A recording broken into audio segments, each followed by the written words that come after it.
Bonjour chers auditeurs, bienvenue sur l'émission Santé et Spiritualité, aujourd'hui avec Lionel Agulot. Avant de commencer l'émission, à son invitation, je vous place sur cet extrait sélectionné par Lionel.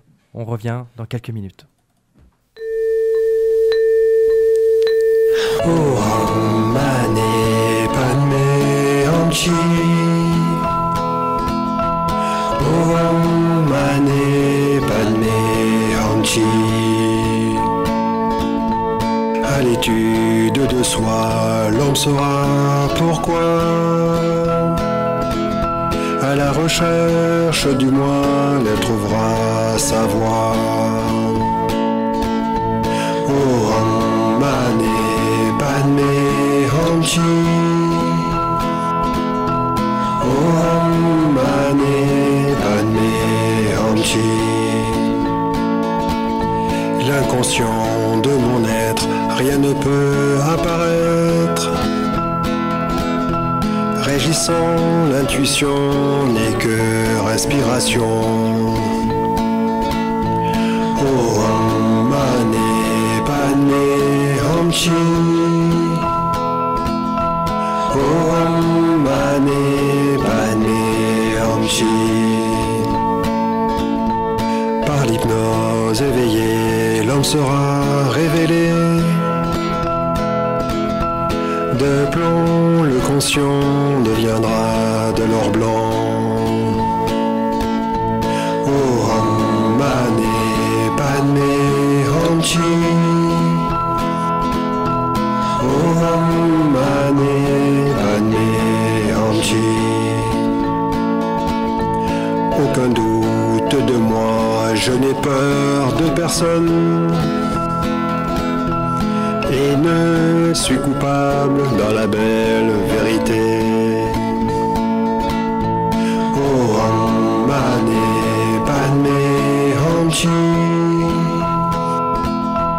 Om Mani Padme Hum. Tout propos infondé, injuste et insultant s'adresse au conscient qui le pense et le dit. Om Mani Padme Hum. Om Mani Padme Hum. Nous sommes tous compétents, ayant tous les pouvoirs. Personne bien au-dessus, personne bien au-dessous. Om Mani Padme Hum. Om Mani Padme Hum. Inconscient adoré dans mon ventre caché, me donne inspiration, géniale intuition. Om Mani Padme Hum. Om Mani Padme Hum.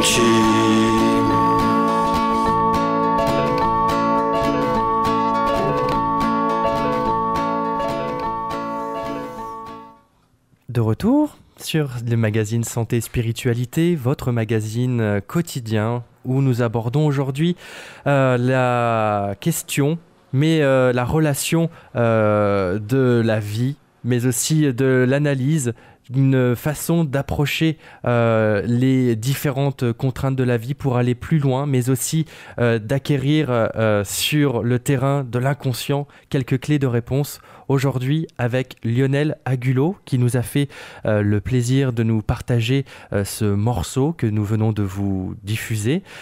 Auteur, compositeur, interprète. On aura l'occasion d'entendre un autre morceau à la fin de l'émission que Lionel Agulot a composé mais aussi interprété. On l'écoutera ça tout à l'heure en fin d'émission. Lionel Agulot, habitué de l'émission, je vous le rappelle, coach de vie, hypnothérapeute, psychanalyste, spécialiste de l'inconscient, mais aussi coach spécialisé en gestion du stress, écrivain, conférencier. Bonsoir Lionel. Alors Lionel, on a vu toutes ces titres, cette capacité à pouvoir aborder les difficultés qu'on peut rencontrer sur différents fronts, l'hypnothérapie, la psychanalyse. Comment on vous définit, Lionel ? Et on me définirait, si vous voulez, on va faire un peu d'humour, un peu aujourd'hui, on en a besoin.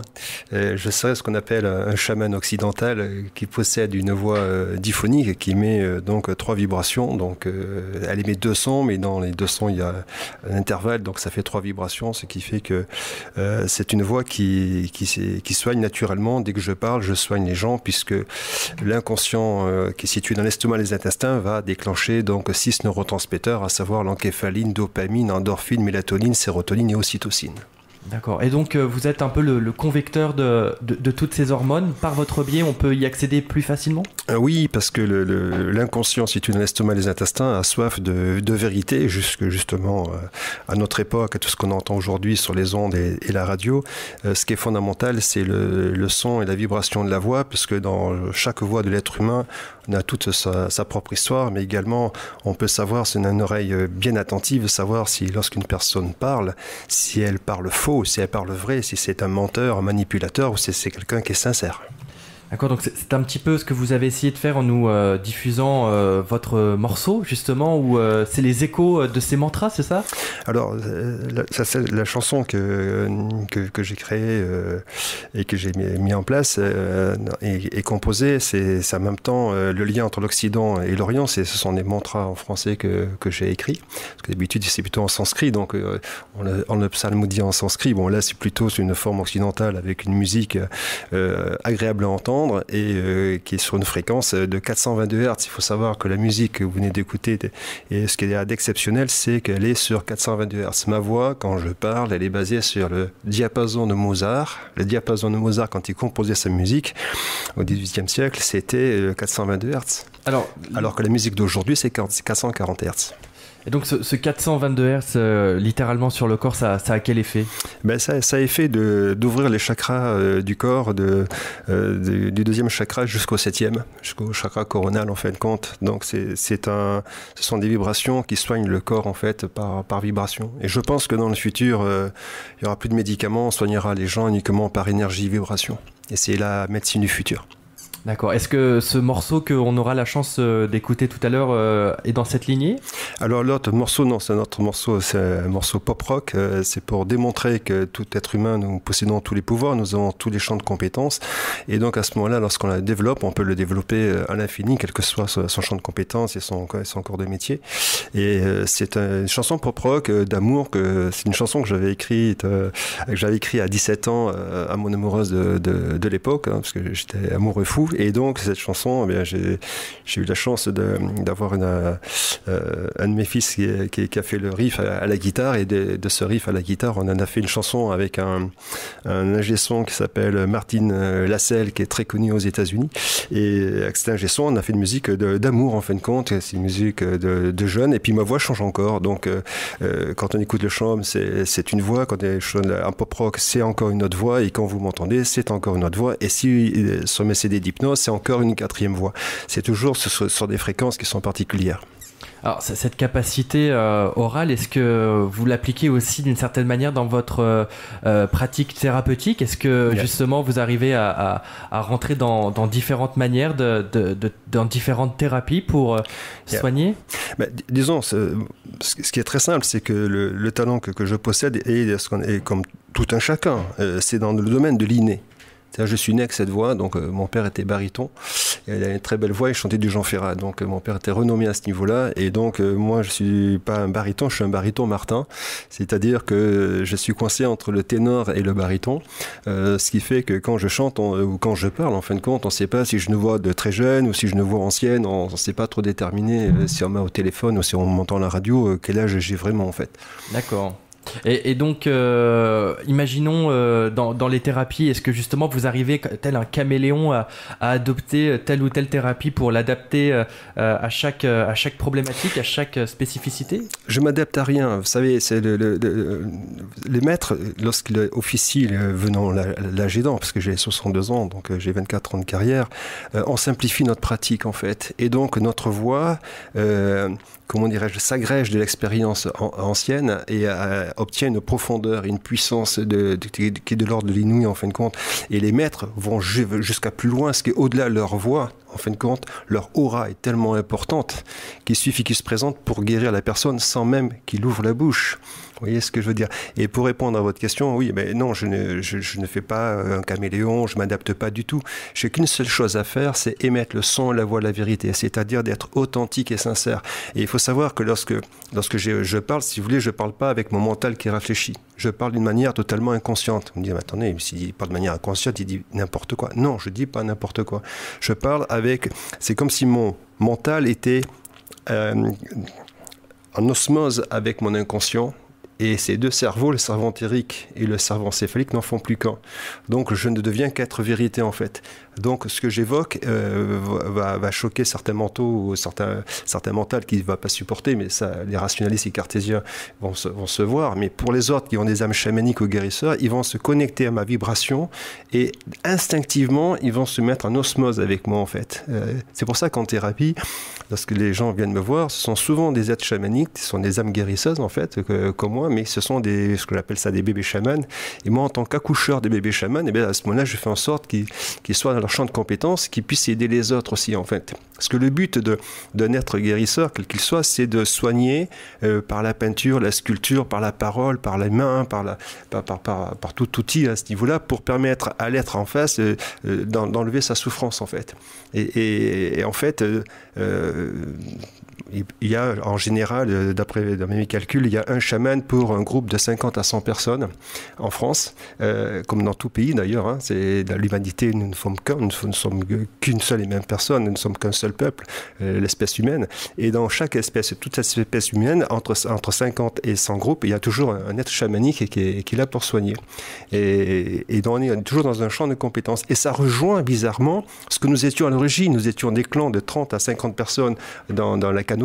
La forêt nous nourrissait, nous protégeait, enfin bref, et nous permettait de vivre. Et on a perdu cet Éden-là, en fin de compte. On a perdu le fait que nous étions en harmonie avec la nature et on faisait une chose qui était fondamentale, c'est ne pas toucher à l'eau, pas toucher à l'air et pas toucher à la terre. Alors justement, pour permettre, et on sait que vous êtes un habitué sur notre antenne, pour nos auditeurs les plus fidèles, pour les auditeurs qui viennent de nous rejoindre, qui connaissent peut-être pas encore l'émission, comment on peut vous qualifier finalement, comment on peut vous définir concrètement? Vous êtes thérapeute, coach, mais comment on vous qualifie? Disons, partons de mon expérience. À la base, pour comprendre qui je suis. C'est-à-dire que j'ai 5 ans de dépression et après avoir 5 ans de dépression, après avoir fait de la thérapie analytique, je suis devenu psychanalyste jungien. Je me suis mis à mon compte et j'ai voulu devenir la personne que j'aurais voulu rencontrer quand je suis tombé en dépression. Et je me serais soigné quasiment, même pas une semaine, parce que mon problème n'était pas un problème psychologique, c'était un problème organique, c'est-à-dire que quand j'ingérais trop d'histamine dans les aliments, contenue dans les aliments, qui est une molécule contenue dans les aliments, j'avais une insuffisance enzymatique, la DAO, la diaminoxydase, qui crée un problème psychologique de peur panique. Donc c'est un problème métabolique qui provoquait un problème psychologique. Et le psychiatre ne comprenant rien, bien sûr, à ce niveau-là, là c'est sur Mars, sur Vénus, ils ne comprennent même pas ce qu'on raconte. C'est un déficit enzymatique qui a créé ma problématique, en fait. Donc, si j'avais rencontré quelqu'un comme moi, par exemple, je m'en serais sorti en même pas 24 heures, parce qu'on peut guérir de cette maladie de peur panique en 24 heures. Il suffisait simplement de ne pas ingérer des problèmes histaminiques, mais également, il y avait une autre problématique qui était le blé. La farine de blé était quelque chose, j'appelle ça la farine des fous. D'ailleurs, maintenant, par expérience, je peux l'indiquer à l'antenne, ne mangez jamais de blé actuel. Le blé actuel comportant 90 chromosomes, sachant que le blé d'origine thymilia en comportait 7, le blé d'origine, c'est la farine des fous. Ça crée des névroses, des psychoses, des insomnies, des peurs paniques, l'hypertension artérielle, le diabète de type 2, ça attaque les intestins, ça fait le déficit auto-immun, etc., etc. Tout ça est développé sur mon site, notamment. Donc, ce que vous mettez également de l'avant, donc c'est ce rapport entre ce qu'on appelle le microbiote, c'est ça, donc oui, le système neuronal dans le système digestif, en connexion donc directe avec notre cerveau et qui pourrait amener donc par l'alimentation des difficultés psychologiques. Absolument, je pense que, je ne vais pas dire 90%, mais je veux dire entre 60 et 70%, j'ai fait une marge basse, ce 60-70% des problèmes psychologiques pourraient provenir d'un problème organique à la base, en fin de compte. Et que si on résout le problème organique, on règle le problème psychologique. Et pourquoi ? Parce que le cerveau entérique, c'est lui qui fabrique 95% des neurotransmetteurs. 95% des neurotransmetteurs sont fabriqués par l'estomac et les intestins et non pas par l'encéphale en fait. Et qu'est-ce qui nourrit l'encéphale ? C'est le cerveau entérique, l'estomac et les intestins qui comportent 500 millions de neurones. 500 millions de neurones, c'est autant que de neurones que le cerveau d'un chien. Et si vous pensez qu'un chien c'est stupide, vous allez vous tromper. Alors concrètement, dans la réalité, qu'est-ce qu'on vient chercher quand on vous consulte ? Bien, on vient chercher surtout sa voie, trouver sa voie en fait. Trouver sa voie, trouver son champ de compétences. Tous mes travaux font en sorte que pour sortir les personnes de leur état de dépression, c'est de les trouver leur champ de compétences. Ça m'est facilité parce qu'aujourd'hui, les gens travaillent. Ce que les gens ne savent pas, c'est que si l'inconscient parlait, il vous dirait la phrase suivante: l'homme n'est pas fait pour travailler, l'homme n'est pas fait pour travailler et l'homme n'est toujours pas fait pour travailler. C'est pour ça que 90% des Français n'aiment pas leur travail. Le travail, ça tue. Par contre, quand vous êtes dans votre champ de compétences, vous ne travaillez plus, vous vous amusez. Alors, vous pouvez vous amuser 24 heures sur 24, ça ne pose aucun souci. Il n'y a pas de question d'horaire. On est dans son champ de compétences. Donc, on s'amuse. L'artiste, quand il peint, il n'a pas d'heure. Un écrivain, quand il écrit, il n'a pas d'heure. Hein. Et quand quelqu'un va construire une maison, il n'a pas d'heure. C'est quelqu'un qui s'occupe de son maraîchage, de son jardin, il n'a pas d'heure. Quand on est dans son champ de compétences, on ne travaille plus, on s'amuse. Et si nous étions une société qui étions dans le champ de compétences, il n'y aurait pas de chômage en France. Parce que là, on abolirait les diplômes, on mettrait à chaque ancien un apprenti, et à ce moment-là, on vous résout le problème en même pas 3-4 ans. C'est-à-dire que si chaque ancien forme un apprenti aujourd'hui, il n'y a plus de chômage en France, puisqu'on prend la compétence de l'ancien. C'est extrêmement simple en fait. Et à ce moment-là, on créerait, selon Idriss Abiakaner, le célèbre neurologue, une richesse à l'infini. Parce que quand un être est dans son champ de compétences et à l'intérieur de ses intuitions et inspirations, il crée des richesses de l'ordre de l'infini. Et rapporté à l'humanité, à 66 millions de Français ou à 7 milliards d'habitants, imaginez la richesse que peut créer l'homme uniquement en étant dans la connaissance, c'est-à-dire dans l'inspiration et l'intuition, et non pas dans la raison. Parce que la raison conduit au matérialisme. Le matérialisme conduit à l'argent. Et après, à l'accumulation d'argent, sachant que l'argent a complètement disparu depuis Nixon. Jovanovic l'explique très bien. L'argent a disparu parce qu'avant, pour une tonne d'or, il y avait l'équivalent en papier. Mais aujourd'hui, par exemple, les banques qui font la pyramide de Ponzi, qui est interdit normalement, ils ont 50 milliards d'actifs, mais ils prêtent 150 milliards. Si personne ne rembourse, par exemple, eh bien, toutes les banques aujourd'hui, si personne ne rembourse, toutes les banques sont ruinées. Mais ça, c'est de l'escroquerie à grande échelle. Tandis que si nous étions dans un champ de compétences, à ce moment-là, tout le monde pourrait pourrait très bien se nourrir. Alors, ce champ de compétences, Lionel Agulot, comment on peut savoir ce à quoi on est, ce qu'on aime finalement, ce qui est pas facile finalement de savoir à quoi on est destiné, ce qu'on aime pour se retrouver dans cet état de flow face à l'activité, au travail. Détrompez-vous, de plus en plus de jeunes maintenant savent ce qu'ils veulent faire et ne pas faire. Je veux être pompier, je veux être gendarme, je veux faire de la musique, je veux tailler du bois, etc., etc. Mais souvent les parents se rendent compte parce qu'ils disent non, si tu n'as pas ton diplôme, tu n'arriveras à rien. Mais le diplôme ne garantit pas le travail. Franck Lepage l'explique très bien, plus une société a de diplômés, plus il y a de chômage. Parce que aujourd'hui, les jeunes diplômés, et j'en ai quelques expériences, il y a beaucoup de jeunes diplômés français qui ont entre 23 et 28 ans qui sont hyper diplômés. Aucune entreprise française ne les prend, hormis les 440, parce qu'ils sont surdiplômés, ils sont trop compétents.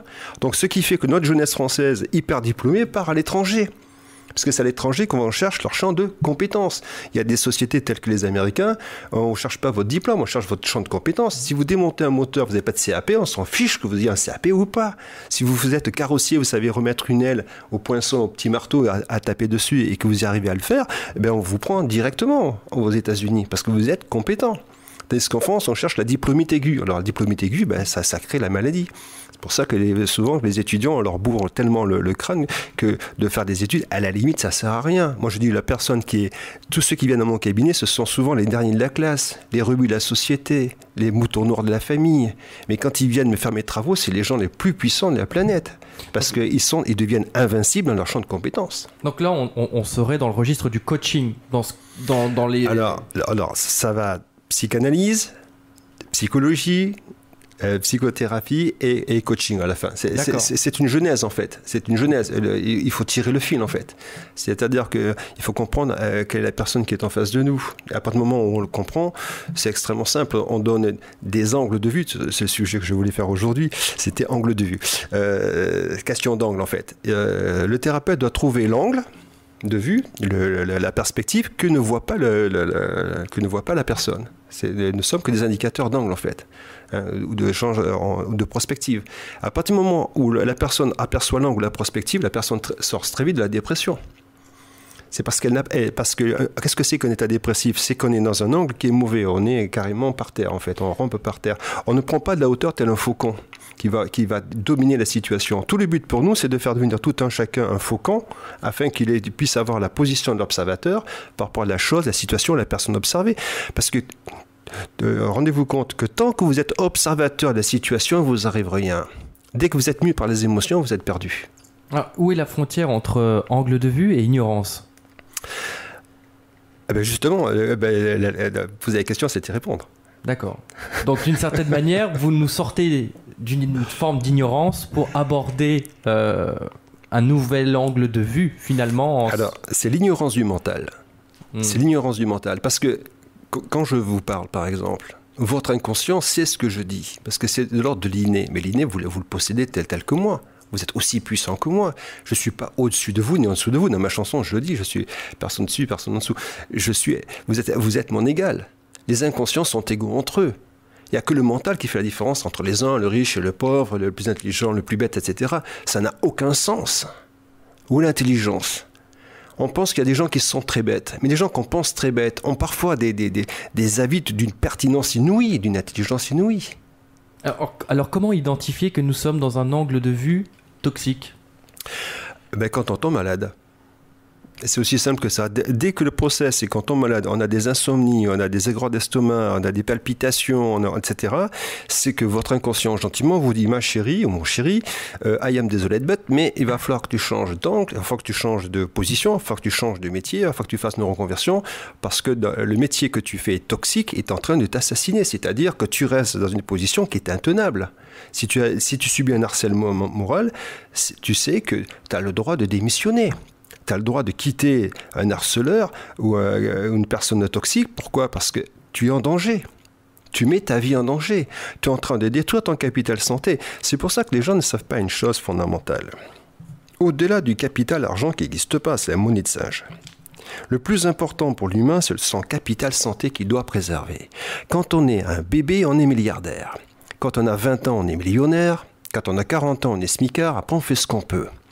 Donc tout le but, c'est de comprendre que l'être humain, nous ne sommes qu'énergie et vibration. Je répète, nous ne sommes qu'énergie et vibration. Où est-ce qu'on trouve l'énergie et la vibration? Dans la nourriture, bio, dans l'eau qui est pure, énergie, vibration, haut champ vibratoire, haut champ d'énergie. Nourriture bio, haut champ vibratoire, haut champ d'énergie, sachant qu'il faut manger les légumes et les fruits tels que cueillis le plus tôt possible. De l'eau qui est la plus vive possible, donc l'eau de source. Prendre de l'air pur qui est rempli de son champ vibratoire haut, parce que l'air c'est de l'eau, quelque part. C'est H2O, c'est l'oxygène.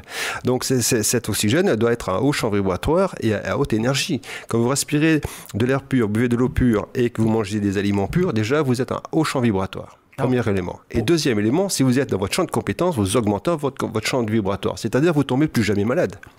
Si vous faites ce que je vous dis, vous tombez plus jamais malade. Mais si vous tombez plus jamais malade, il n'y a plus de médicaments. Si vous êtes plus de médicaments, plus de médecins, plus de chirurgiens, plus d'hôpitaux, plus d'EHPAD, plus de maladies, etc. C'est-à-dire vous êtes valide tous les jours. Est-ce que c'est facile à mettre en place, par exemple, quand on habite en ville, dans une ville comme Paris, est-ce qu'il y a des clés qui peuvent nous permettre d'accéder à ce type d'action plus facilement ? Bon, déjà, manger bien. Déjà, la première chose, un Parisien doit manger bien. Deuxièmement, si j'étais Parisien, il y a d'ailleurs beaucoup de Parisiens qui viennent chez nous en Occitanie, ils quittent la France pour venir chez nous, chez les Occitans, pour aspirer de l'air pur, etc. Parce qu'il faut savoir que lorsqu'on vient en Périgord, par exemple, parce que c'est un pays de mes ancêtres, l'un de mes pays de mes ancêtres, lorsque je descends de Paris et que je prends ma voiture à Angoulême, que je descends les vitres de ma voiture, quand l'air rentre, je mange de l'air. Quand je vais à Paris, surtout en été, je suffoque. C'est-à-dire, je ne parle pas du printemps, où alors là, mes yeux me piquent, enfin, c'est Waterloo à ce niveau-là. Donc, ce qu'il faudrait faire au niveau de la ville de Paris, et de toute façon, la ville par essence, c'est une aberration de l'humanité, la ville. La ville est une aberration de l'humanité. Quand vous pensez, par exemple, que pendant 5 millions d'années, quand les hominidés sont venus sur Terre, 5 millions d'années, l'eau était à nous, la terre était à nous, on vivait avec la faune et la flore, on a vécu en harmonie totale, la forêt nous abritait, nous protégeait, nous nourrissait, il n'y avait pas de guerre, il n'y avait pas de police, il n'y avait pas d'impôts, il n'y avait pas de taxes, il n'y avait pas de propriétaires, etc. On était par groupe de 30 ou 40 personnes, ça allait très bien pendant 5 millions d'années. Puis le jour où on s'est mis à construire des cubes, là, ça commence à partir vraiment pas très bien à ce niveau-là. Parce qu'on s'est mis à s'enfermer, on s'est emprisonné. On a emprisonné notre âme entre 4 murs, en fin de compte. C'est pour ça que la ville, par définition, est une aberration. C'est pour ça qu'à la limite, ce que va faire la nature, c'est extrêmement simple. Elle va fabriquer un virus. C'est ce qu'elle fait avec tous les êtres vivants sur Terre. Quand on est trop nombreux, elle va fabriquer un virus. Et puis ce virus va emporter la moitié de l'humanité ou les 3/4. Et puis les survivants, on fera ce qu'on pourra par la suite. Mais il faut savoir, même si l'être humain disparaît demain, si nous disparaissons, la Terre, elle s'en fiche, elle va se passer de nous comme elle veut. La Terre ne nous appartient pas, c'est nous qui appartenons à la Terre. Parce que quand vous mourrez et qu'on met vos os et votre peau sous terre, c'est vous qui nourrissez la Terre. C'est nous qui appartenons à la Terre. Et la Terre ne nous appartient pas, en fait. C'est pour ça que de l'instinct de propriété, c'est, comme disaient les Amérindiens, c'est une aberration totale. Parce que quand l'homme blanc aura compris que quand il n'y aura plus d'herbe, quand il n'y aura plus de viande à manger, quand l'eau sera polluée, quand l'air sera pollué, quand tout sera mort, l'homme blanc comprendra que l'argent ne se mange pas. Alors, est-ce que c'est un appel au retour aux sources, Lionel Agulot ? On y vient. On y vient, il y a même des politiques, je ne sais pas si c'est pas Couché qui s'appelle, qui a fait une maison en autonome en prévoyant que tout va s'effondrer. Donc il a prévu une maison passive, pas gourmande en énergie, il a prévu l'eau, il a prévu la terre, il s'est en autonome, il s'est mis en harmonie avec les uns et les autres à la campagne, etc., etc. Mais oui, bien sûr, mais de toute façon, on y viendra de facto. Soit on disparaîtra, puis la terre se renouvellera sans nous, il n'y avait pas besoin de nous, soit on en prend conscience maintenant. Et il y a des gens, il y a même des jeunes de 28 ans. Il y a une mission que j'ai vue à Champs-Rousse, où un jeune de 28 ans a fait une maison en hauteur à 1200 mètres. Et il est autonome en tout, en bois, en chauffage, en énergie. Il fait son eau chaude, il fait son jardin, il fait du woofing, il a ses 2 ânes, etc. Et il vit avec rien. C'est-à-dire, il n'a pas de voiture, mais il vit en harmonie totale avec la nature, avec la montagne, avec toute la beauté que ça génère, bien sûr, la vibration, l'énergie, etc. Donc c'est quelqu'un qui vivra très vieux, très longtemps dans sa montagne, bien sûr. Mais il y a de plus en plus de gens qui veulent aller dans le désert, il y a de plus en plus de gens qui veulent aller dans les grands espaces, bien sûr, parce qu'ils savent très bien qu'on étouffe ici. Et c'est vrai que quand on part à l'étranger, très souvent, on n'a pas envie de revenir en France. Oui, et puis on a une campagne qui est tellement belle, hein. Mais je pense qu'on a une très belle campagne. Si demain, l'INRA l'a démontré, si tous les agriculteurs font la permaculture, on va nourrir la France en 2 secondes très rapidement. C'est-à-dire on n'a plus besoin, en 5 ans, on se met toutes les terres. Il y a 1 million de terres en jachère. On fait tout ça en maraîchage, en permaculture. On fera tellement de fruits et de légumes, on n'aura pas de trop pour tout consommer. Et la terre produira des produits qui sont sains. Et aujourd'hui, ce qui me plaît en Dordogne, c'est que j'ai une éleveuse où je vais acheter mon poulet bio, nourri aux graines de sarrasin. Elle fait pousser du sarrasin qui n'est pas gourmand en eau.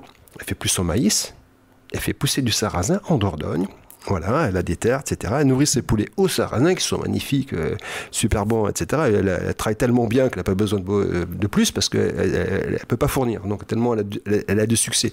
Voilà, et donc ces agriculteurs-là, avec le vin bio, etc., en Dordogne, il y a une sorte de communauté d'agriculteurs qui font des choses extrêmement intéressantes. Et nous, les Périgourdins, on en profite du bon vin bio, du poulet bio, des légumes bio.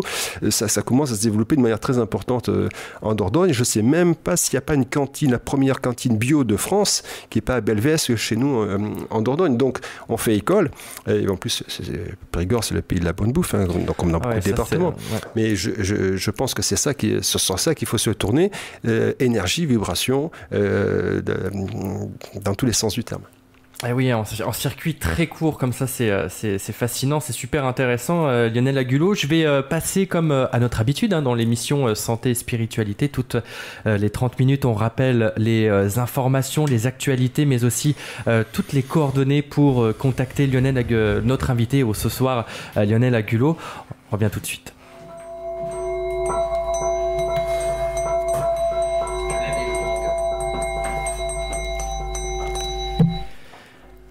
Alors Lionel Agulot, je vous le répète, donc vous êtes coach de vie, hypnothérapeute, psychanalyste spécialisé de l'inconscient.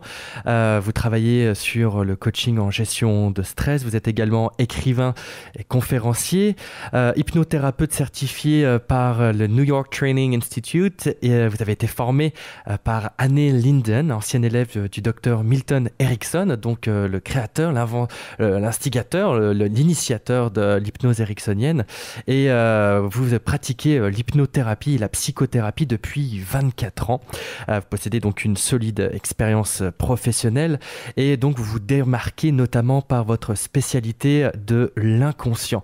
Vous conseillez sur différents fronts, que ce soit la diététique, le coaching en gestion de stress en entreprise, mais aussi en coaching personnalisé, mais aussi en analyse de rêves, dont nous ferons l'expérience un peu plus tard dans l'émission avec les auditeurs. Pour vous rejoindre directement, vous avez notamment un site internet pour retrouver l'ensemble de vos médias très riches, mais aussi l'ensemble de vos coordonnées. Je vous cite tout de suite, je vous invite à prendre un papier et un crayon, lionelagulot.com, donc Lionel, L-I-O-N comme Nadine, LAGU2LO.com, je répète, lionelagulot.com, LIONELAGULLO.com. Vous êtes également sur Facebook, sur Agulot Lionel, donc AGU2LO.Lionel, juste simplement chercher dans la page de recherche. Vous consultez en direct, en réel, donc sur la région parisienne ou bien sur la région de Périgueux. Vous êtes disponible également en consultation via le téléphone ou via WhatsApp ou même encore Skype, et ce 6 jours sur 7, du lundi au vendredi de 9h à 20h et le samedi de 9h à midi au 06 46 33 60 38. Je répète, le 06 46 33 60 38. Et également pour votre actualité, vous êtes actuellement à partir du 14 mars, le 14 mars, vous donnerez un atelier conférence de 9h à midi à Paris, au 22 boulevard Sébastopol, à la station Léal, sur la thématique « Comment se servir de son inconscient ». Et puis à la fin de l'atelier, vous remettrez les diplômes de participation. Voilà.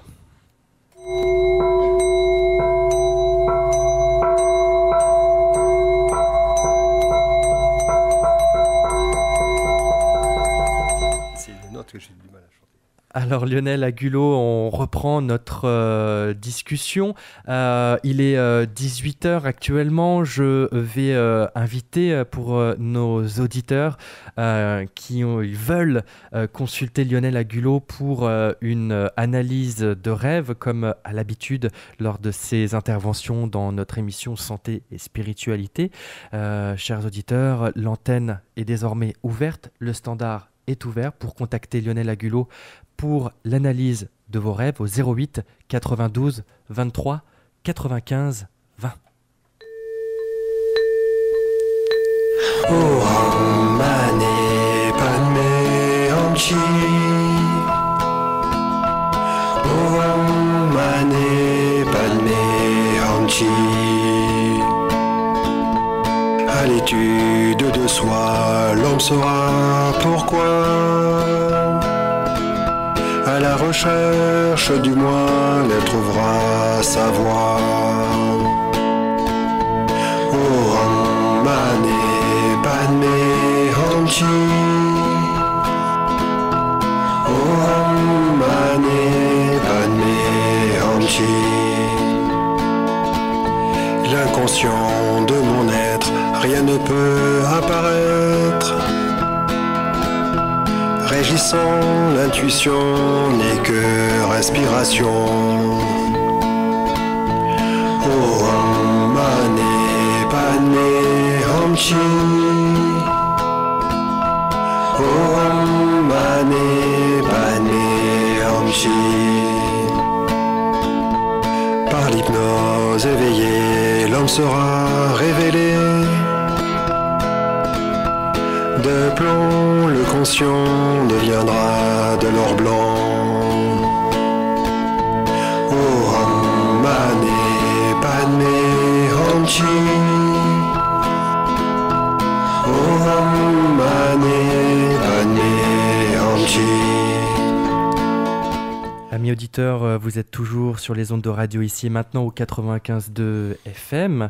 Aujourd'hui, nous sommes avec Lionel Agulot, hypnothérapeute, mais aussi coach de vie. Vous êtes également psychothérapeute, hypnothérapeute, spécialiste de l'inconscient.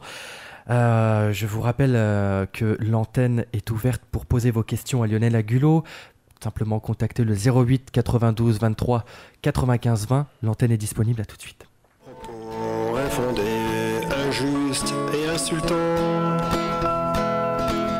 s'adresse au conscient qui le pense et le dit. Om Mani Padme Hum. Alors, Lionel Agulot, on abordait tout à l'heure la question, le sujet de l'angle de vue. Comme on en parlait tout à l'heure, hein, le rapport entre l'ignorance et l'angle de vue. Est-ce que, justement, nous sommes aujourd'hui tous dans le faux ? C'est exact. C'est exact parce que on est gouverné, comment dirais-je, par le mental et on n'est pas gouverné par l'inconscient. Il est certain que si on écoutait son inconscient, on quitterait les villes, on irait directement dans les bois. Sauf que le mental a une problématique, c'est que, selon le professeur Lawrence, eh bien, par mimétisme, on reproduit exactement ce que nous ont appris les parents. Et si on apprend, si une société, quelle qu'elle soit, apprend aux parents à faire une société qui fait en sorte que ça crée la différence, entre le riche et le pauvre, entre celui qui est soi-disant moins cultivé par rapport au plus cultivé, mais on s'égare. Parce qu'il faut savoir qu'il existe des sociétés, notamment chez les Maoris, chez les Malgaches, en Nouvelle-Calédonie, en Australie, mais bon, ils ont assassiné le peuple aborigène, ou chez les Amérindiens. Il y a toujours une notion fondamentale dans ces tribus ou dans ces clans qui est remarquable, c'est le respect des anciens. Le respect des anciens. Et aujourd'hui, est-ce qu'on respecte nos anciens ? Et là, on voit que la distorsion s'effectue de plus en plus parce qu'on met nos anciens dans les EHPAD, en fait, qui s'engraissent malheureusement sur le dos des pauvres vieilles personnes et qui fait que ça peut se transformer dans certains cas, dans des mouroirs ou dans un sentiment de solitude exacerbé par rapport à ça. Et c'est pour ça que j'enjoins les enfants, quand ils le peuvent, de surtout pas mettre vos parents dans les EHPAD si vous le pouvez, parce que je sais que dans certains cas c'est très compliqué, c'est très difficile parce que on perd notre essence en fait. Il faut savoir qu'à l'origine, il y a 2 siècles de cela, dans une même famille était composée du grand-père, des parents qui travaillaient dans les terres et les grands-parents dans la maison s'occupaient des enfants en fait. Il y avait une harmonie et personne lâchait personne, c'est-à-dire qu'on était toujours en lien en fin de compte et on se racontait des histoires au coin du feu. Aujourd'hui maintenant, on est tellement divisés que maintenant divisé par les tablettes ou par les écrans. C'est-à-dire qu'autour d'une table, il peut y avoir 4 personnes qui sont à table, en train de manger, et qui sont en train de parler à leur écran. Et même qui se parlent par écran interposé à table. Je veux dire, on est dans quelque chose qui est de l'ordre de l'inhumain, ce qui fait que le contact entre les êtres diminue, en fait, au profit du virtuel. C'est-à-dire qu'on vit complètement dans quelque chose de la dictature de l'image. Et à ce moment-là, on vit avec les yeux, mais on ne vit pas avec le cœur. Et c'est-à-dire que on se perd complètement, ce qui fait qu'aujourd'hui, on tombe dans une forme d'égocentrisme et de psychose qui est d'une société psychotique et schizophrène qui est de plus en plus prégnante, puisque c'est la dictature de l'image, le narcissisme qui est au pouvoir aujourd'hui, de plus en plus d'ailleurs, ce qui fait une société de plus en plus folle en fait. Alors Lionel Agulot, comment on renoue finalement avec un ego moins surdimensionné, avec cet autocentrisme, comment renouer justement avec des valeurs plus simples? Ça commencerait par l'éducation, c'est-à-dire que les parents devraient éduquer leurs enfants, parce qu'aujourd'hui, c'est les enfants qui éduquent les parents. C'est-à-dire on est complètement dans le renversement du paradigme, c'est-à-dire qu'avant, les parents éduquaient les enfants, et maintenant, c'est les enfants qui éduquent les parents. On tourne à l'envers, il faut remettre les choses à l'endroit. Il y a un livre qui est remarquable, qui indique tout ça, qui peut permettre aux parents de reprendre pied, c'est La cause des enfants de Françoise Dolto, qui est pour moi une bible, qui est un livre fabuleusement bien écrit de Françoise Dolto. Il faut savoir que quand j'ai lu La cause des enfants de Françoise Dolto, j'ai mis 6 mois pour le lire. Alors vous allez me dire, attendez, 6 mois pour le lire, et pourquoi vous avez mis 6 mois pour le lire? Parce que sur chaque page de Françoise Dolto, j'ai essayé de comprendre pourquoi elle a écrit ça. C'est-à-dire quelle était son expérience qui lui permettait d'écrire ça en fait. Donc je lisais paragraphe par paragraphe, mais lentement, je lisais avec lenteur en fait. Et j'essayais de comprendre l'essence de l'esprit de Françoise Dolto. Et ce qui m'a permis, grâce à elle, justement, pour les enfants qui ont des difficultés ou dans des schémas parentaux, etc., de pouvoir parler aux parents, de pouvoir parler aux enfants d'une certaine façon en fait, parce qu'elle indique en même temps comment on parle aux enfants. C'est-à-dire que je vais simplifier, c'est-à-dire un enfant, ça s'éduque d'une façon extrêmement simple. On donne un repère à l'enfant. L'enfant, par définition, va vouloir dépasser le repère. Bien sûr, c'est la règle du jeu en fait, d'accord. Mais ça permet à l'enfant de pouvoir comprendre qu'on peut lui dire non. Le non est éducatif. C'est pas le non tout le temps, parce que là, c'est un non narcissique, c'est sadomaso. Mais un non éducatif, c'est-à-dire, il y a un moment où on dit oui, il y a un moment où on dit non. Si l'enfant ment, par exemple, quel que soit son âge, on ne peut pas être complice d'un mensonge dit par un enfant ou un jeune homme ou un adolescent. On doit être centré par rapport à ça. C'est fondamental, parce que si on est complice du mensonge d'un être humain à ce niveau-là, si on est complice d'un menteur, on se ment à soi-même. Mais on est aussi co-responsable du mensonge, du menteur à ce niveau-là. Vous suivez le raisonnement?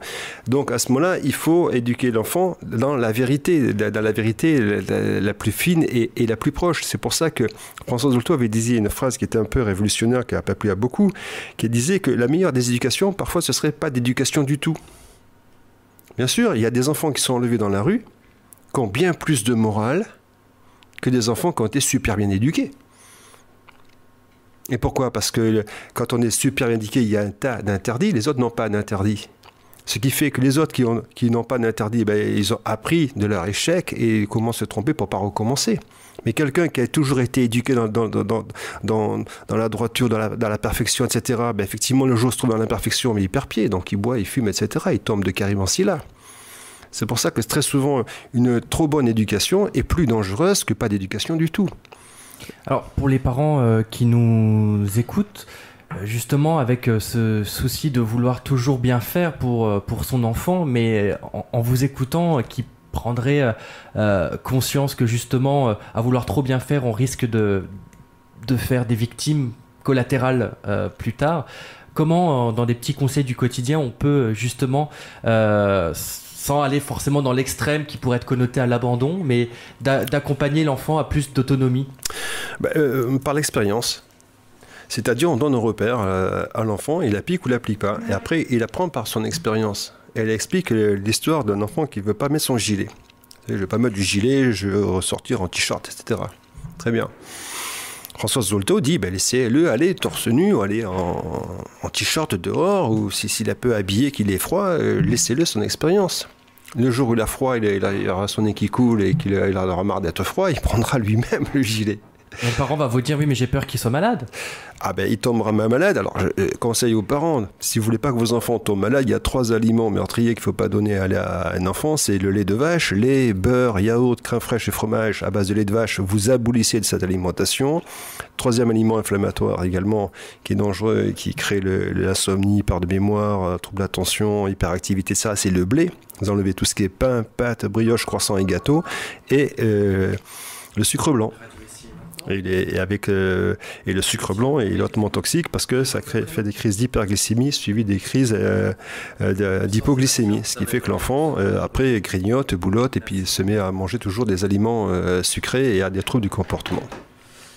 Et oui, je pense que ça va faire écho à beaucoup d'entre nous, avec notre consommation quotidienne de sucre et de blé qui est très centrale dans la gastronomie française. Je vais passer tout de suite... on va prendre notre premier auditeur. C'est Sébastien. Sébastien, tu es avec nous. Tu souhaitais poser une question à Lionel Agulot ? Oui, bonsoir à tous les auditeurs. Bonsoir. Il va falloir juste parler un petit peu plus près de ton combiné, Sébastien, car on t'entend très mal. Voilà. Vous m'entendez mieux ? Oui, voilà, ça va bien. Merci. Bon, après, je veux dire, moi je suis d'accord avec vous. Je ne sais pas si vous êtes un habitué aussi, que vous écoutez l'antenne, monsieur Agulot. Bon, moi je me retrouve dans ce que vous dites, puisque je pars du même principe, qu'on vient tous du même œuf. Oui. Là, je voudrais aller dans le sens... sur ça, j'ai... peut-être à la fin de mon propos. Je ne comptais pas intervenir, mais là, comme vous parlez de l'enfance, de l'apprentissage, de tout ça, je vais livrer mon cas personnel.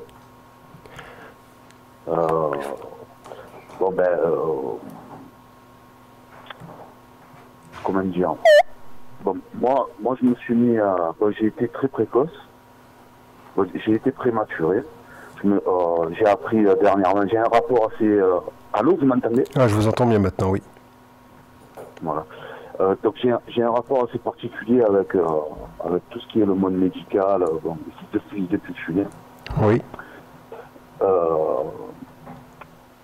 Donc j'ai été prématuré, j'ai appris récemment qu'en fait j'ai été mort-né, réanimé pendant je sais pas combien de temps, ça a pris que 3 jours. Donc ça m'a amené à comprendre beaucoup de choses en fait. Moi j'aurais peut-être préféré, je sais pas, je me dis, parce que j'ai toujours senti que j'étais un peu à côté. Vous voyez oui. C'est-à-dire toute ma vie était un long parcours de synchronicité. J'ai toujours été sur un chemin que j'ai pu définir dans l'âge, de par la culture, en m'enrichissant des expériences des autres, en apportant des mots sur des sensations, sur des émotions, sur des situations. J'ai marché à 1 an et j'ai commencé à lire à 3 ans. Je veux dire, j'ai jamais appris à lire. Je me suis mis à lire spontanément et j'en ai le souvenir. Mon père est décédé, ma mère peut vous le dire, un de mes oncles qui était présent aussi. Je veux dire, je suis conscient de la scène, je me rappelle comment tout s'est passé et tout, et je veux dire que j'ai toujours été et il y a à peu près 10-12 ans, j'étais certain que je ne suis pas un cas à part, quoi. Mais ça a toujours été caché, on m'en a jamais parlé. Moi, je le savais, mais j'ai toujours cultivé ça normalement, en fait. Après, beaucoup d'autres choses se sont greffées, parce que j'ai eu une période, en fait, de l'âge de 5 ans jusqu'à mes 7-8 ans, j'ai une absence consciente. C'est-à-dire, j'étais pas ici. Voilà. Oui. C'est-à-dire que j'ai énormément de souvenirs de mes 2 ans, 1 an et demi, 2 ans. Énormément, pas énormément, mais je veux dire, j'ai vraiment des images, j'ai quelque chose qui m'a le plus marqué, c'était juste avant de me mettre à lire, c'était un livre que mon oncle venait de m'acheter, dans une grande surface, un livre sur la ferme et les animaux. J'étais dans la voiture dans le comment on appelle ça, dans le fauteuil enfant, à l'arrière. Oui. Mon père, à l'époque, il avait une 2 chevaux. Mon oncle était côté passager. Il me donne le livre. Ils prennent la route. Et j'ouvre le livre et je me mets à dire la première phrase concernant les sauterelles. Que la sauterelle saute tant de fois plus que l'homme. Voilà. Et à ce moment-là, le ressenti que j'en ai, je vois mon homme se tourner un peu apeuré, qui se demande ce qui se passe, mon père qui donne un coup de volant, et puis voilà quoi. Ça a toujours été éludé. On n'en a jamais reparlé. Vraiment. Ces dernières années, oui. Allô? Oui, je vous entends toujours, oui. Oui, vous m'entendez? Ces dernières années, oui. Bon, moi, je me suis rendu compte de par l'enrichissement qui vient à moi, hein, parce que moi, je pars du principe que la connaissance, elle est dans la nature. Oui. Il n'y a qu'à s'ouvrir à soi-même et se fondre dans son environnement. Oui. Et l'environnement, c'est pas la ville, vous l'avez dit. Et tout vient à soi. Voilà, moi, je sais que ça, je le vis, quoi. Bien sûr. Je le vis, c'est une réalité. C'est une réalité. Et puis de toute façon, on est toujours seul et on n'est jamais seul. Puisqu'on est capable de s'emplir de milliards de vies sans même les avoir côtoyés, vus, appréhendés ou quoi que ce soit. Et c'est là tout le potentiel de la conscience. Tout à fait. Je constate cette réalité de la source. Hein, et c'est quelque chose que j'appréhende depuis très petit. Aujourd'hui, je mets ce mot parce que je vois que c'est le mot qu'on donne à cette efficience à laquelle on peut accéder simplement par le lâcher prise et la non-orientation de la pensée. C'est-à-dire, en fait, après, dans le courant, il y a beaucoup de choses qui ont été faites au travers. Je veux dire, on peut arriver à déterminer, à vivre tout ça juste par les proverbes, tout l'enrichissement linguistique qui a pu être fait sur l'expérimentation de l'homme face à la vie. Je veux dire, aujourd'hui, on est dans une société où chaque être qui naît, on lui donne tous les moyens pour définir la vie. Alors, c'est les réseaux sociaux, chacun il porte sa petite pierre. Aujourd'hui, vous voulez savoir comment on fait plus un œuf, on vous dit, regarde sur Internet. Seulement sur Internet, vous allez avoir peut-être 500 millions de personnes qui nous expliquent comment faire un œuf. Bien sûr. Je veux dire, alors que je pense qu'il y a qu'une... je prends cet exemple-là, mais c'est pour illustrer combien aujourd'hui l'humain se perd en tergiversation pour avoir l'assurance d'affirmer sa propre réalité. Oui. L'important, c'est que, c'est ce que je dis dans ma chanson, nous sommes tous compétents, nous ayant tous les pouvoirs. Chaque être humain, nous possédons tous les pouvoirs. Il n'y a personne au-dessus de nous, il n'y a personne en dessous de nous, en fin de compte. Et ce pouvoir, c'est le pouvoir de vous-même. Et comme je dis très souvent, vous êtes président de votre propre république, vous êtes Premier ministre, vous êtes député, sénateur, maire, conseiller général de votre propre république. On ne peut pas vous faire avaler n'importe quoi. On élit un président de la République, c'est une simple engeance. Chaque être humain, nous représentons une république à part entière. Nous sommes une entité propre en fin de compte. Et comme je dis dans mes conférences, un seul être humain peut changer la société. Regardez par exemple Gandhi dans l'histoire, dans l'humanité. C'est le premier homme qui a fait asseoir 700 millions d'Indiens dans une grève générale en disant on n'achète plus le coton des Britanniques. Que s'est-il passé? En même pas 8 jours, les Britanniques sont partis la main devant, la main derrière. C'est-à-dire que s'il y avait 66 millions de Français qui s'assoyaient, qui ne travaillaient plus et qui ne consommaient plus pendant un mois, nous obtiendrons, nous les Français, tout ce que nous voudrions. C'est une question de savoir où est notre intelligence. Ce qu'ont fait les Indiens, nous pouvons le faire. Parce que pourquoi Gandhi a fait ça? Parce que Gandhi avait compris intuitivement que chaque être humain, nous possédons tous les pouvoirs. Si chaque être humain, nous faisons tous tout, nous faisons partie d'une seule et même personne et que nous arrêtons en une seule personne, nous gagnons à tous les coups. Et écoutez-moi bien, sans faire grève. sans se prendre des coups de matraque, sans embêter personne, en restant à la maison à taper le carton. C'est joli comme histoire. Et en même temps de ça, on augmente notre champ de compétences et notre expérience. Et vous, ce qui est très intéressant dans ce que vous évoquez, c'est que très certainement, vous êtes une âme chamanique, vous êtes quelqu'un qui est très gentil, qui avait des dons et qui avait des talents. Et je voulais savoir quel métier vous faites aujourd'hui.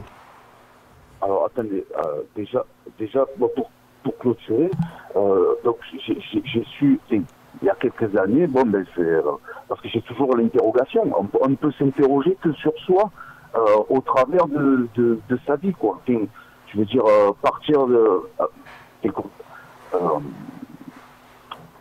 bon, j'ai compris que ça existait, des enfants qui se mettaient. Oui, mais il ne faut pas rester... On appelle ça des générations spontanées. Non, mais c'est quand même éloquent. Moi, je comprends pas pourquoi...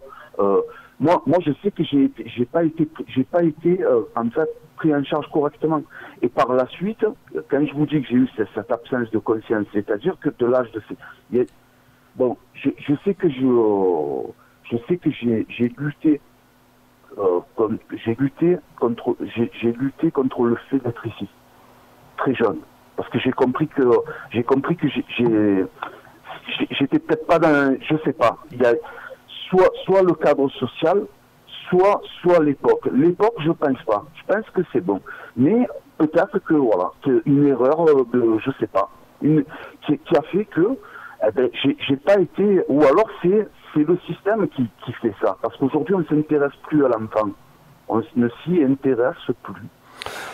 Alors là c'est pertinent quand même de parler de l'enfance, parce qu'aujourd'hui, il y a un article qui est sorti qui était assez intéressant, plus intéressant que les délires, les dérives de Benjamin Griveaux. C'est donc une petite qui est née, elle a que la moitié d'un cerveau. Bon, ben les parents ils s'en sont rendus compte, les parents ne se sont pas trop rendus compte. Quand elle avait 1 an et demi, bon ben elle serrait toujours son pouce, ou elle serrait plus son pouce, alors que les enfants normalement ils continuent à le serrer. Alors ils ont fait des recherches, effectivement il lui manque la moitié elle n'a pas l'hémisphère droit du cerveau. Voilà, il y a de l'eau. Bon, ben, c'est pas un cas unique, mais qu'est-ce qu'ils nous disent, les docteurs? Oui, c'est une maladie extrêmement rare. Quelle maladie? La petite, elle a des facultés qui dépassent largement la moyenne. Hein. Elle a un QI surélevé. Elle s'est mise à lire toute seule. Elle a quasiment rien appris de tous les adultes qui l'entourent. Hein. Moi, je pense que l'enfant, il vient au monde, c'est une solution. Si on procrée, moi personnellement, je n'ai pas d'enfant, mais je considère la procréation comme une solution au monde. Aujourd'hui, l'enfant, c'est un problème. Vous entendez autour de vous, ah non, mais j'ai les gosses à aller prendre, ah non, mais les petits, ah non, mais il faut que je fasse ça parce que ceci. Les enfants sont un prétexte. C'est un prétexte. C'est un prétexte pour légitimer ce statut d'adulte qui n'existe pas en fait. Parce que l'être, il ne change pas. Vous avez beau prendre, moi je vois des personnes comme Jacques que je salue. Je te salue bien fort, Jacques, et toutes mes amitiés que j'ai entendues l'autre soir, 87 ans, qui a une lumière que j'arrive pas à trouver dans un gamin de 7, 8 ans ou 10 ans qui est collé à sa tablette ou qui arrive pas à s'émerveiller devant une fourmi, parce que les enfants ils ne font plus ça. On les déconnecte complètement de la nature. Et oui, et à côté de moi, j'ai eu le cas, un ami d'enfance, sa fille, son deuxième fils. Bon, il s'est remarié avec une Biélorusse, il a eu 2 enfants, magnifiques. Son deuxième fils, il s'est mis à lire seul, dans ces âges-là, entre 3 ans et 3 ans et demi. C'est sa femme qui me l'a dit. Quand elle a su que moi, ça m'était arrivé, elle m'en a parlé. Mais à l'école, personne n'est au courant. On n'en parle pas de ça. Les gens le cachent. Moi, j'ai été caché. Moi, mon enfance, elle a été gâchée. Moi, le médecin qui nous sert dans la famille, que encore un peu, je cache une télé sur la tête il y a 2 ans, elle est allée m'avouer, moi, que j'ai 40 ans, que j'ai eu une vie horrible. Et oui, mais vous étiez... Et pourtant, non, mais j'ai une force. Alors, ce qu'il y a, c'est que... Vous rendre compte. Moi, on m'a traité comme un animal. Vous avez vu les chimpanzés qu'on envoie dans l'espace? On m'a traité comme ça, on m'a fait des prélèvements à vif. Alors vous étiez ce qu'on appelle un enfant précoce, Et on sait que les enfants précoces sont très mal pris en charge puisque ce sont souvent des enfants en échec scolaire, ce qui est très connu. On m'a brûlé à l'azote pendant 2 ans. J'ai eu des plaques qui sont sorties comme les plaques que j'ai vues quand j'étais petit à l'émission de Jacques Pradel. Ouais. Mais 4 ans après, il m'est sorti 2 losanges. Il m'est sorti un losange de chaque côté de la cheville. Sur chaque... Un losange sur la cheville gauche et un losange jaune sur la cheville droite, qui ont disparu. Aujourd'hui, je demande mon rapport. Personne ne me donne mon dossier médical. J'ai jamais eu de réponse à tout ça. Et j'ai toujours attendu le moment, l'âge, la situation où j'allais pouvoir me poser, me stabiliser. Parce que j'ai constamment été dans l'instabilité. Je peux pas je ne me reconnais pas dans ce que vous appelez l'humanité. Oui. Sébastien, je vais devoir... là, ça fait un petit... Et malheureusement, je subis cette humanité.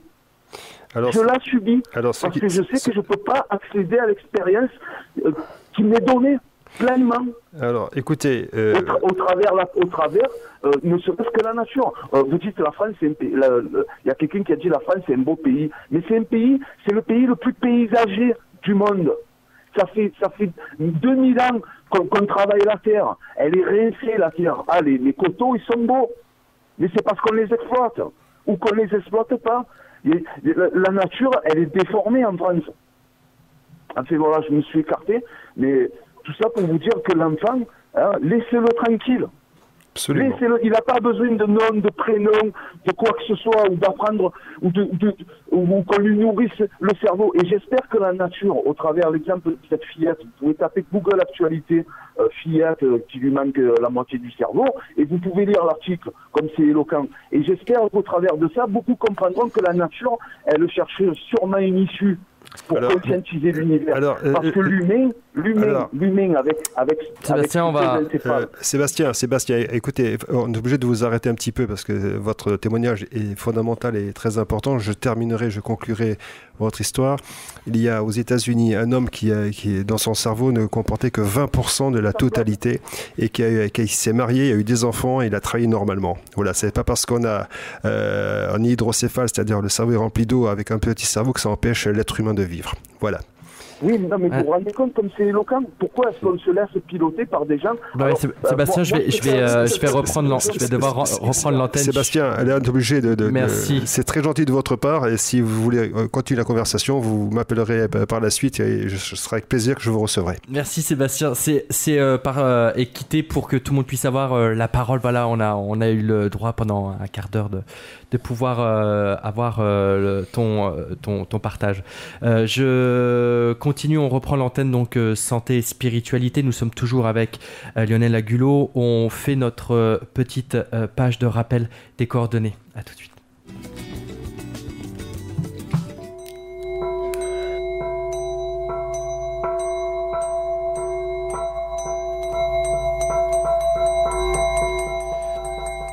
Donc aujourd'hui nous recevons Lionel Agulot, je le répète, vous êtes coach de vie, hypnothérapeute, mais aussi psychanalyste, spécialiste de l'inconscient. Vous consultez pour différentes techniques, notamment le coaching, pour différentes raisons, que ce soit la gestion du stress, mais aussi que ce soit en milieu professionnel, en entreprise ou bien sur des thématiques plus personnalisé. Vous êtes également écrivain et conférencier. Vous avez tout un parcours en hypnothérapie certifié par le New York Training Institute et vous avez été formé donc par Anne Linden qui a été une ancienne élève du docteur Milton Erickson, l'instigateur, le créateur de l'hypnose ericksonienne. Vous pratiquez de différentes façons, que ce soit en consultation physique à Paris ou vers la région de Périgueux. Vous mettez à vos contributions vos 24 années d'expérience, aussi par téléphone, que ce soit par WhatsApp ou même par Skype pour des consultations à distance, et ce 6 jours sur 7, du lundi au vendredi, de 9h à 20h, et le samedi de 9h à midi. Alors je vous laisse noter le numéro de téléphone au 06 46 33 60 38, au 06 46 33 60 38.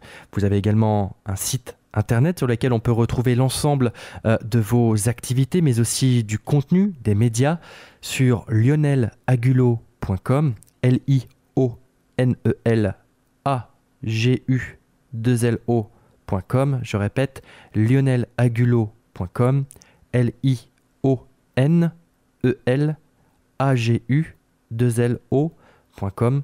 Vous êtes également présent sur Facebook en cherchant tout simplement Agulo Lionel dans la page des recherches.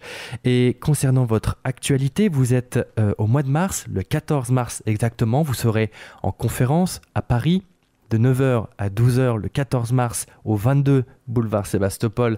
C'est situé à la station Les Halles à Paris, sur la thématique comment se servir de son inconscient, et vous remettrez à la fin de la conférence les diplômes de participation.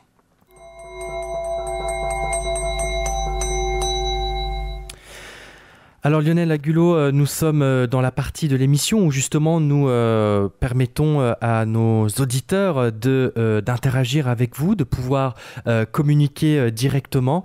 La thématique habituelle lorsque l'on vous reçoit dans l'émission, c'est notamment l'analyse des rêves. On invite nos auditeurs pour participer à l'émission et poser vos questions, vos problèmes auprès de Lionel Agulo en direct dans l'émission au 08 92 23 95 20. Oh, Mane Padme Hanchi. Oh, Mane Padme Hanchi. À l'étude de soi, l'homme saura pourquoi. À la recherche du moi, elle trouvera sa voie. Oh, Mane Padme Hanchi. Oh, Mane Padme Hanchi. L'inconscient de mon être, rien ne peut apparaître. Régissant l'intuition n'est que respiration.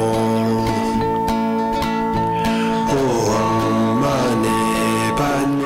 Alors on continue l'émission, on va prendre notre deuxième auditeur qui est une auditrice, c'est Esther. Esther, tu es à l'antenne. Voilà. Oui, bonsoir Lionel et bonsoir le présentateur. Maxime, oui. Voilà, c'est Maxime. Maxime. Voilà. Oui, alors est-ce que je peux raconter deux rêves? Oui, allez-y, Esther. Oui, merci. Alors, le premier, il est très ancien. Alors, je marche dans la rue et j'ai un sac à la main, comme un sac en plastique pour les courses. Et j'ai l'impression tout d'un coup qu'il y a quelque chose qui bouge dans le sac.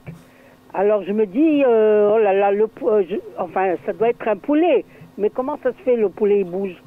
Et en marchant comme ça, il y avait un homme qui passait dans la rue, un homme que je connais. Et il est rentré dans une... il s'est adressé à une porte et il est rentré dans cette maison.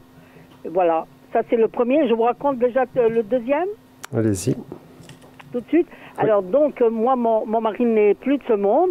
Et j'ai rêvé de lui que... Ah non, d'abord j'ai rêvé que j'étais angoissée et que j'avais peur. Et il y avait un petit attroupement à gauche des gens qui étaient ensemble.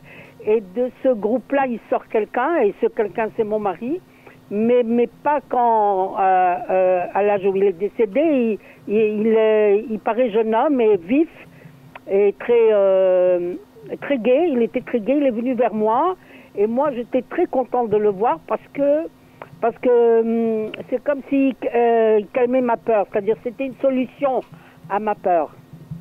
Voilà. Très bien. Voilà les deux rêves. D'accord. Alors le second pour moi est plus facile. Je pourrais même vous raconter un troisième, mais je crois que ce serait exagéré. Oui, non, parce qu'après je pense que ça va être très court. Alors écoutez, le second rêve est pour moi, pour le moment, en traduction, ça m'est plus aisé en fin de compte. C'est que votre mari en fait est toujours là en énergie avec vous. Et quand vous n'êtes pas bien, il vous porte secours en fait. Il vous donne de l'énergie, de la vibration. C'est ce que je racontais un peu tout à l'heure. Enfin, c'est marrant, c'est que vous le faites en rêve. Donc c'est un rêve qui est extrêmement positif en fait. C'est que votre mari vous protège. Et il est toujours avec vous en fait. C'est-à-dire quoi que vous fassiez, quoi que vous puissiez dire, il est toujours là. Il est toujours là pour vous aider et vous rassurer en fait. Parce que ce que vous avez besoin très souvent quand on perd un être cher, c'est qu'on a besoin d'être rassuré et d'être mis en sécurité. Et là, dans ce rêve, c'est ces besoins naturels d'être mis en sécurité qui vous a été offert par votre mari. Voilà, donc c'est un très beau rêve en fait. C'est un rêve qui est très, très, très beau en fait. Alors, l'autre rêve est déjà plus difficile à traduire. Je marche dans la rue avec un sac à la main, quelque chose qui bouge. Dans le sac dans le sac, et je me dis pourquoi le poulet il se met à bouger. Et après j'ai un homme qui passe et qui rentre dans une maison. C'est ça votre rêve? Oui, un homme que je connais et j'aspirais à lui, je voulais le connaître dans la vie. Disons que dans l'interprétation que je pourrais en faire, alors il faut savoir que l'interprétation, c'est une interprétation. C'est-à-dire, je peux te tomber juste comme je peux tomber faux, d'accord? Parce que c'est l'objet de l'interprétation, parce qu'on a plusieurs interprétations. Donc il faut après faire un suivi en thérapie pour savoir, pour confirmer ou infirmer le rêve. C'est le but. Là, je dirais en fait que la nourriture dans le rêve, très souvent, c'est quelque chose c'est d'ordre, comment dirais-je, d'un syndrome amoureux en fait. Oui. Ça serait, on pourrait dire, votre libido en fait, votre libido qui se réveille à ce niveau-là, et un homme qui passe, que je connais, qui rentre dans cette maison, en fait, c'est une sorte d'attirance que vous avez de cet homme sur le point de vue d'un rapport d'une femme vis-à-vis d'un homme en fait, ce qui peut être un syndrome amoureux en fait. Oui. Voilà. Donc c'est ce qu'indique votre rêve, c'est-à-dire qu'il y a quelque chose qui vous bouge à l'intérieur de vous-même en fait. Oui. Voilà. Par contre, je ne sais plus si je vous l'avais raconté. Ah non, c'était pas à vous, c'était à quelqu'un qui faisait une émission de rêve à la radio ici et maintenant. D'ailleurs, vous connaissez, c'est un psychanalyste certainement. Je ne me rappelle plus comment il s'appelle. Et lui, il a dit que le poulet qui bougeait, c'était moi. Oui, mais je ne vois pas ça comme ça. Moi, je vois plutôt que c'est une appétence au niveau de votre libido, une appétence amoureuse, en fait, une envie amoureuse, et qui fait que cette attirance-là fait qu'après, ce qu'il y a de dingue, enfin, ce qu'il y a de très bien, pardon, c'est qu'il y a un homme qui passe et que vous aimez bien. Donc, c'est bien une notion qu'il y a un syndrome amoureux dans ce rêve, vis-à-vis de cet homme. Oui, mais pourquoi ça m'a fait peur? Le fait que ça bouge dans le sac. Parce que quand une femme tombe amoureuse, elle peut avoir peur. Hein. C'est un phénomène naturel en psychanalyse qu'une femme qui tombe amoureuse peut avoir peur de tomber amoureuse. C'est un symptôme qui est naturel chez la femme, comme chez l'homme d'ailleurs. Oui, l'homme a aussi peur de tomber amoureux en disant si je tombe amoureux, quelles en sont les conséquences. Enfin, il y a tous des fantasmes qu'un homme et qu'une femme peut faire dans leur tête avec les peurs qui vont avec. Il y a toujours la notion d'interdit, vous savez, dans l'amour, il y a toujours des notions d'interdit, est-ce que je peux le faire, comment je vais être apprécié, etc. Voilà, et donc je traduirai ce rêve plutôt dans ce sens-là. Voilà, Esther. Bon, merci beaucoup. Pas le troisième, là? Merci. Non, Esther, on va pouvoir laisser, on aimerait laisser l'opportunité à d'autres auditeurs, mais merci. Okay. Merci de votre gentillesse, à bientôt, Esther. Merci, au revoir. Bye bye. Au revoir. Bye, Esther. Au revoir. Et oui, donc on est toujours à bord de notre émission Santé et Spiritualité sur le 95.2 FM. Si vous n'êtes pas un habitué de l'émission, nous recevons à chaque émission un thérapeute, un spécialiste. Et aujourd'hui, nous avons Lionel Agulo qui, hypnothérapeute, psychanalyste et spécialiste de l'inconscient, permet de prendre vos appels pour répondre à vos questions, à vos problématiques, avec notamment sa spécialité en analyse de rêve. Je vous relance encore une fois, chers auditeurs, avant de rendre l'antenne à 19h. C'est l'occasion de tout de suite poser votre question à Lionel Agulo, 08 92 23 95 20.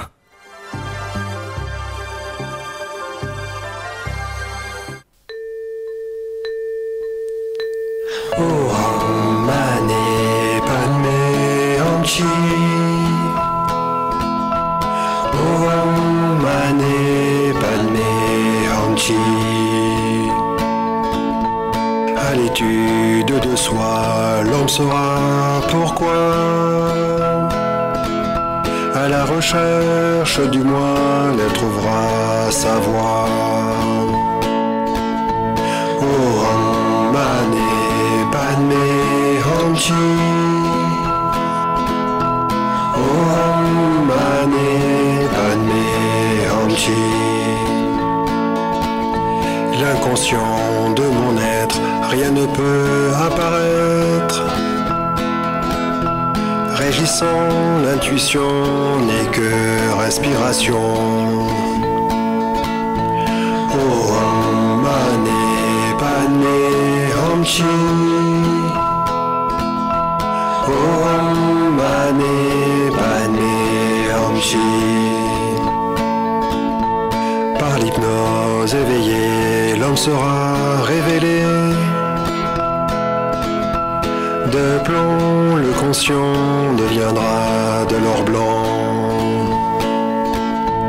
Oh, Mane, Padme, Hamchi. Oh, Mane, Padme, Hamchi. Aucun doute de moi, je n'ai peur de personne. Et ne suis coupable dans la belle vérité. Oh, Mane, Padme, Hamchi. Oh, Mane, Padme, Hamchi. Tout propos infondé, injuste et insultant s'adresse au conscient qui le pense et le dit. Oh, Mane, Padme, Hamchi. Oh, Mane, Padme, Hamchi. Nous sommes tous compétents, ayant tous les pouvoirs. Personne bien au-dessus, personne bien au-dessous. Oh, Mane, Padme, Hamchi. Oh, Mane, Padme, Hamchi. Inconscient adoré. Toujours sur les ondes de radio ici et maintenant sur le 95.2 FM. Nous sommes toujours avec Lionel Agulot et nous allons prendre notre troisième auditeur pour aborder une question avec Abravi. Nous sommes avec toi à l'antenne. Quelle est ta question ? Oui, bonjour monsieur. Bonjour Abravi. Oui, je suis d'origine africaine et ça fait plusieurs années que je stagne dans tout ce que je fais. J'ai eu un accident de voiture banal comme ça en 2007. Et après, ma vie a basculé. Je ne peux plus rien faire. J'essaie de retravailler. À chaque fois que je travaille et que c'est comme si je démarre, je tombe. Tout ce que je fais, je n'arrive jamais à aller jusqu'au bout. J'ai fait pas mal de formations, aide-soignante, taxi, et jusqu'aujourd'hui, je ne peux pas faire quelque chose à aller jusqu'au bout. Et là, je suis dans une souffrance. Depuis l'accident, il m'est arrivé beaucoup de choses. Je suis chauffeur de taxi, et après cet accident, j'ai essayé de retravailler après 2 ans d'arrêt, une agression physique qui m'a fait tomber, mais je ne voulais pas lâcher. Mais à chaque fois que je redémarre quelque chose, je tombe. C'est ça compter mes rêves que je fais, mais des drôles de rêves. C'est comme si je rêve et que la chose arrive. Alors aujourd'hui, je ne suis pas bien, je suis vraiment mal. Ok. Donc là, il y a ce qu'on appelle, on peut l'associer à un syndrome, ce qu'on appelle le syndrome de l'échec ou le syndrome de ne pas y arriver. qui peut être un processus qui peut provenir de la naissance, du moment de votre naissance, ou du schéma parental au niveau éducatif. Parce que lorsqu'il y a un choc émotionnel, en fin de compte, le trauma ancien remonte. Et ce trauma ancien, c'est souvent compris soit in utero, c'est-à-dire au moment de votre conception, soit post-utéro, c'est-à-dire qu'après l'accouchement. Et le trauma qui a pu remonter, c'est un trauma qui peut être compris entre 0 et 6 ans. Et est-ce qu'entre 0 et 6 ans, vous avez eu une maladie ou un accident ou un deuil ou quelque chose qui s'est produit dans cet âge-là? Je me rappelle pas du tout. Je me rappelle pas. Je ne vois pas de 4, 5, 6, 7, 8, 10 ans, même 12 ans, je ne me vois pas. C'est comme si quelque chose qui a été gommé dans ma vie. Mais n'empêche que je sors d'une très grande famille, hein, vraiment 3 femmes, mon papa avait 3 femmes. Donc on vivait beaucoup à la maison. Et je sais que ma mère, peut-être qu'ils ont désiré un garçon, je ne sais pas, mais parce que ma mère avait eu 3 garçons. Les 2 premiers décédés, le 2e vivant, et après je suis la 3e fille. Mais ma façon de vivre, c'est comme je suis comme un garçon manqué, en fait. D'accord. Et je me battais aussi souvent. Oui. Alors ce qui se passe, c'est que très souvent vous avez 2 cerveaux. Je fais un peu d'humour. Vous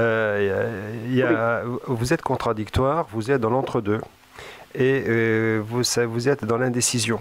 C'est-à-dire vous ne trouvez pas votre voie, c'est-à-dire que vous pouvez faire une chose et faire son contraire, c'est-à-dire je réussis en même temps que j'échoue en fait, et donc il faut vous recentrer, et ce qui fait que je dirais même que votre yang est trop haut par rapport à votre yin qui est écrasé en fait, et donc il faut remonter votre côté féminin pour écraser votre yang. Voilà, c'est pour ça que si vous avez un mari ou un homme, ou etc., si vous avez un mari ou un homme, il faut que votre homme écrase le yang pour faire remonter votre yin, c'est-à-dire qu'il faut vous rassurer, vous mettre en sécurité. Pourquoi? Parce que si vous êtes en mode d'autodéfense, votre yang remonte et écrase votre féminité en fait, ce qui fait que vous n'arrivez pas à finaliser ce que vous êtes, c'est-à-dire être à l'intérieur de votre art. Voilà.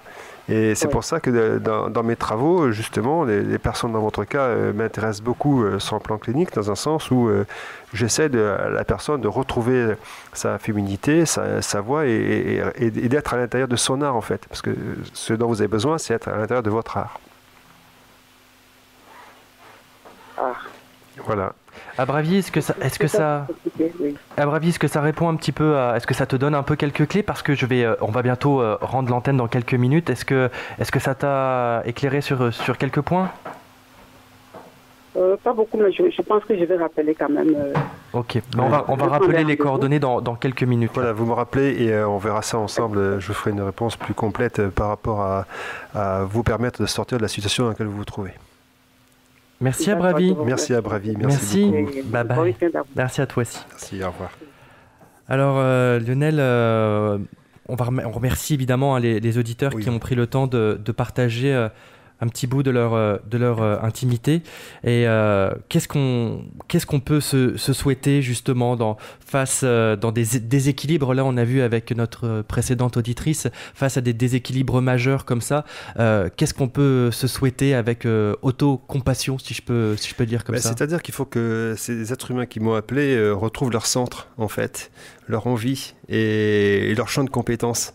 Et donc, je suis je suis ce qu'on l'appelle, comme disait Socrate, l'accoucheur des âmes. Moi, je suis l'accoucheur des bébés chamans.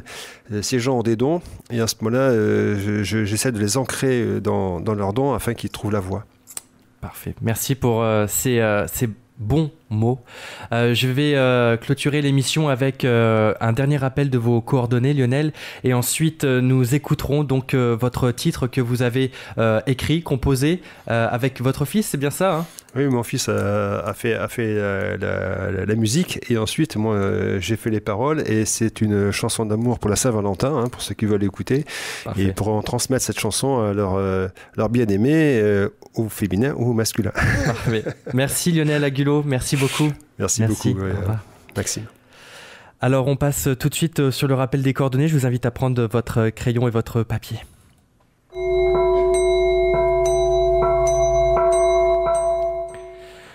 Alors Lionel Agulot, coach de vie, hypnothérapeute, psychanalyste et spécialiste de l'inconscient, se spécialise également dans le coaching en gestion de stress. Il est également écrivain et conférencier. Vous êtes notamment certifié par le New York Training Institute qui vous a formé, par lequel vous avez été formé par notamment Anne Linden, qui est une ancienne élève du docteur Milton Erickson, qui est l'inventeur, le créateur de l'hypnose ericksonienne.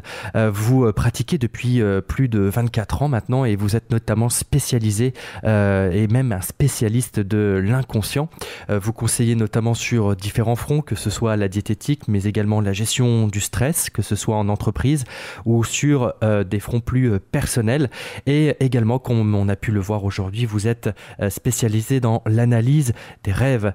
Vous avez un site internet sur lequel on peut retrouver l'ensemble de ces informations sur lionelagulot.com, lionelagulot.com, LIONELAGULLO.com, lionelagulot.com, mais aussi sur Facebook, simplement en tapant Agulot Lionel dans la barre des recherches. On peut vous consulter directement de manière physique à Paris ou sur la région, excusez-moi, pas l'Auvergne, mais évidemment, quelle erreur, dans un côté de Périgord à Périgueux, en direct physiquement ou bien à distance par le biais de consultations via Skype ou même par téléphone ou encore WhatsApp. Un numéro à retenir, le 06 46 33 60 38. Je répète, le 06 46 33 60 38. Vous consultez 6 jours sur 7 du lundi au vendredi de 9h à 20h, mais également le samedi de 9h à midi. Et l'actualité, vous êtes et vous serez présent le 14 mars prochain à Paris, de 9h à midi, pour une conférence qui se tiendra au 22 boulevard Sébastopol, station Léal, sur une thématique « Comment se servir de son inconscient ?» Et à la fin de cette séance, vous remettrez un diplôme pour les participants. Toutes ces informations sont bien évidemment disponibles sur le site internet de Lionel. Lionel ? Oui, simplement indiquer que je serai également à la radio le vendredi 13 mars à 17h30 sur Radio Ici Maintenant. Et sur Radio Ici Maintenant, fidèle au poste. Merci beaucoup Lionel. On se retrouve pour finir l'émission sur votre titre, je répète, Amour irraisonné. Quant à moi, on se retrouve la semaine prochaine. À toutes et à tous, je vous souhaite une excellente fin de semaine. Bye bye.